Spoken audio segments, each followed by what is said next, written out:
Segmen Bijak Belanja TV9. Di sebalik pelbagai rintangan yang dihadapi terutama ketika Perintah Kawalan Pergerakan langkah sebuah pusat pengajian Al-Quran di ibu negara mencari alternatif menjana pendapatan bagi menampung perbelanjaan operasinya wajar dicontohi. Terletak di Taman Bulan Mewah, Kuala Lumpur, Akademi Al-Quran Al-Rayyan menjalankan kelas pengajian Al-Quran terutama kepada kanak-kanak orang kurang upaya OKU Autism. Sejak Perintah Kawalan Pergerakan dilaksanakan, ada pelajar terpaksa berhenti daripada pengajian mereka. Ini secara tidak langsung telah menjejaskan pendapatan akademi ini. Dari situ timbul idea untuk mereka menjana pendapatan alternatif. Banyak sebenarnya yang kami rancangkan untuk orang kata menampung pembelajaran dekat Akademi Al-Rayyan. Antaranya yang first kita buat iaitu nasi lemak ustazah. Okey, nasi lemak ustazah tu kita start masa first PKP. Masa first PKP kita start dengan menjual nasi lemak ustazah lah. And then the second yang boleh tengok kat belakang ni ialah sayur. Ini sayur ni sebenarnya nanti kalau dah habis PKP nanti kita boleh bawa student-student datang kat sini untuk orang kata terapi diorang juga untuk sayur ni. Sayur ni juga kita jual untuk orang awam nak beli macam tu. Semua sayur-sayuran ini ditanam dan dijaga sendiri oleh kaki tangan Akademi Al-Quran Al-Rayyan.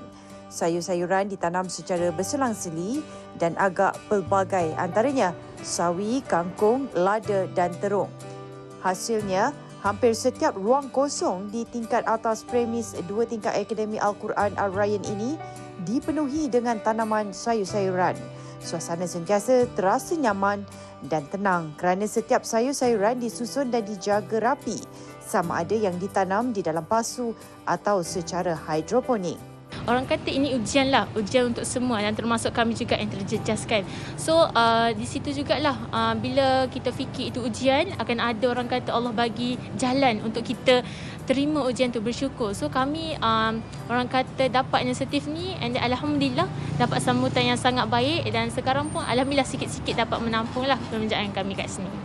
Jika mahu mengalas perut, nasi lemak bungkus juga disediakan.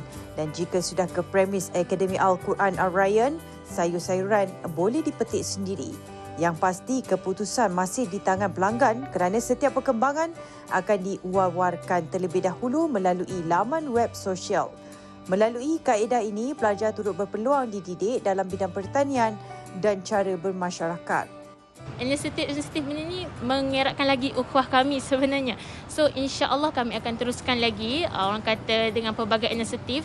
Di samping tu dapat juga bagi pelajar-pelajar kami terapi dalam tanam pokok, dalam menjual. Maksudnya dekat situ kita dapat ajar anak-anak macam mana untuk ke depan lagi dalam kehidupan diorang sebab diorang sebenarnya autism kan. Macam tu.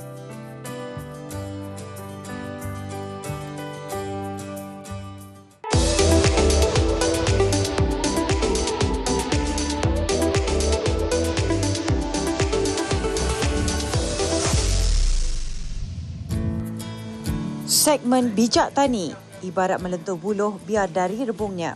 Keluarga Muhammad Isa Senawi dan Rahmatunisa Sailin mendidik 2 anak mereka dengan bercucuk tanam. Halaman rumah Muhammad Isa tidak pernah putus dengan tumbuhan sayur-sayuran segar. Lebih 20 jenis sayuran organik disemai oleh mereka sekeluarga. Antaranya kobis, daun kunyit, daun kesum, daun limau dan pandan. Bermula sekadar mengisi waktu terluang ketika Perintah Kawalan Pergerakan PKP tahun lalu, minat keluarga ini terhadap penanaman sayur-sayuran kian berkembang. Yang jelas, 2 anak lelaki mereka, Muhammad Nur Fail, 14 tahun dan Muhammad Darwishi, 9 tahun juga kerap menyumbang tenaga mereka. Yang mana paling awak suka sekali tanaman? Yang raga dia besar tapi dia macam kobis tu. Oh, okey. Kenapa awak suka jaga kobis tu? Sebab dia besar. Oh, sebab dia besar. Lepas tu boleh jual ke? Boleh.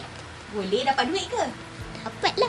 Bagi si ibu pula, anak-anak perlu didedahkan dengan pembelajaran secara praktikal selain teori yang dipelajari mereka di sekolah. Daripada situ kita bawa kepada yang lebih banyak lagi dengan semaian pokok sawi, semaian tomato dan lain-lain. Jadi dia boleh nampak daripada proses awal menyemai, bila mereka sendiri siram, letak di tempat panas dan kemudian pindahkan di tempat hidroponik tu, jadi mereka nampak proses tu daripada awal sehingga akhir, sehingga memetik sebenarnya. Aktiviti yang dilakukan secara bersama setiap hari ini mengeratkan hubungan antara mereka sekeluarga. Baharu setahun bercucuk tanam, Muhammad Nur Fail dan Muhammad Darwishi semakin mahir dengan apa yang perlu dilakukan mereka. Tak susah pun, kena rajin tengok pokok, kena tengok bawah daun tu ada ulat sikit-sikit. Kalau ada, buang, letak ubat. Malah mereka yang paling kerap menentukan sayur mana yang boleh dituai. Kena ambil yang ni.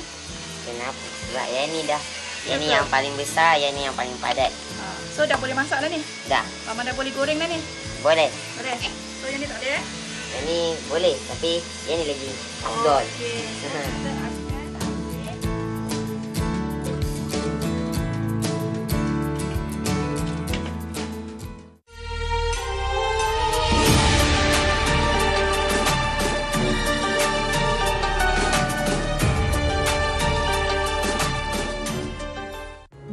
Segmen Cari Pahala.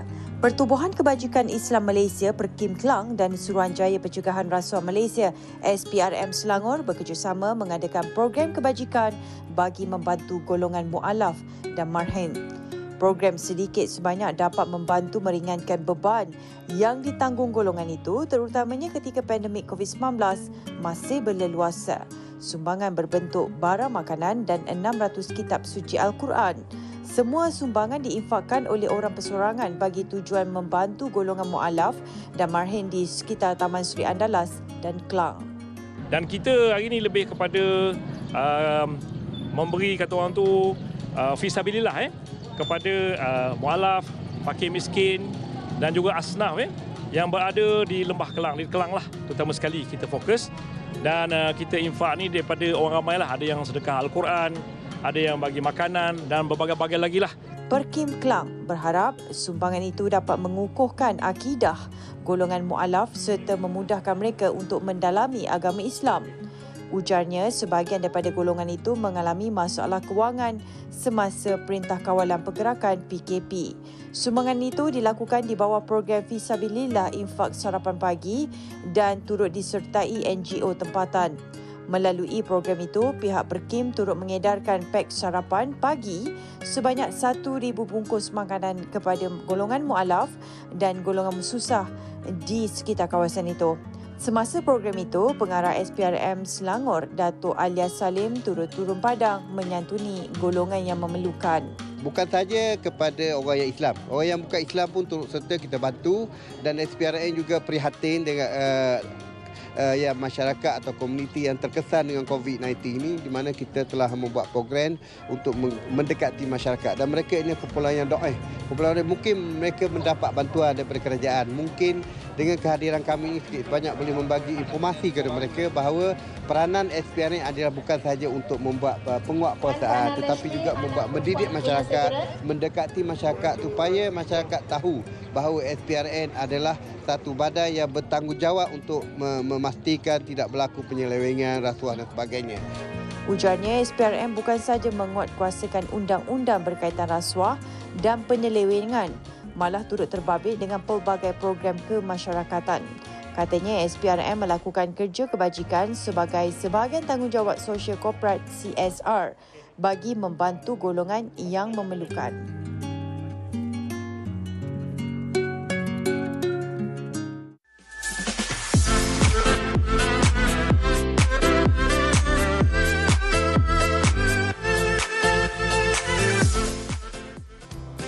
Segmen Pintu Rezeki, menjana pendapatan dengan membelikan barang keperluan orang lain. Kini pekerjaan sebagai personal shopper atau tukang beli barang orang adalah antara pekerjaan baharu yang dapat menjana pendapatan tatkala menghadapi norma baharu. Personal shopper atau sering juga disebut sebagai PS mula dikenali ramai susulan kemunculan pandemik COVID-19. Gara-gara wabak itu, ramai pembeli takut untuk keluar membeli barang keperluan. Sebagai langkah akhir, tugas itu diberikan kepada PS. Menurut seorang PS, Susilawati Faizul, dengan melakukan pekerjaan itu, ia sedikit sebanyak dapat membantu suaminya menampung perbelanjaan rumah. Sebenarnya memang boleh jadi pekerjaan pun sebab sekarang dengan musim COVID ni, lepas tu ada yang tak tahu nak buat pilihan, tak tahu bila ada sale. So kita yang dekat ni kita tolong bantulah kawan-kawan kita beli barang mula pada kawan je. Lepas tu pada kawan, mulut pada mulut kawan-kawan. So dari situ kita boleh dapat orang lain pula kan. Jadi untuk percaya untuk kita beli barang. Tambahnya, beliau mampu menjana lebih RM1,500 sebulan dengan hanya membeli barang keperluan orang lain. Sementara itu, bagi guru sekolah rendah Nur Fadila Abdul Hamid pula, beliau menjadikan pekerjaan sebagai tukang beli barang orang sebagai kerja sambilan. Selain dapat menambah pendapatannya, pada masa sama, beliau dapat mengisi hobinya yang gemar membeli belah. Jelasnya, ancaman COVID-19 yang terdapat di seluruh negara menyebabkan ramai ibu bapa menggunakan khidmat PS untuk membeli barang keperluan anak-anak mereka. So kita bayangkan sekarang ramai parents terutamanya nak beli keperluan anak-anak ataupun pakaian ke, alat tulis ke ataupun keperluan parents tu sendiri. Satu, mungkin tak ada masa nak pergi sebab parents sendiri bekerja, atau dua, mungkin ada kekangan sebab COVID tu sendiri tak boleh nak keluar kan. So jadi masa itulah personal shopper menawarkan servis untuk membelikan barangan yang diperlukan oleh customer dan menjalankan pengepusan dan melayan permintaan customer lah. Kongsinya, tugas PS mempunyai cabaran tersendiri. Apatah lagi beliau masih mempunyai tugas hakiki sebagai guru. Bagi yang berminat untuk menjadi PS, tip yang dikongsikan beliau ialah individu itu semestinya punya minat dalam membeli belah, mampu mewujudkan kepercayaan antara pembeli dan paling penting, pandai mengambil gambar dan mahir dalam penggunaan media sosial.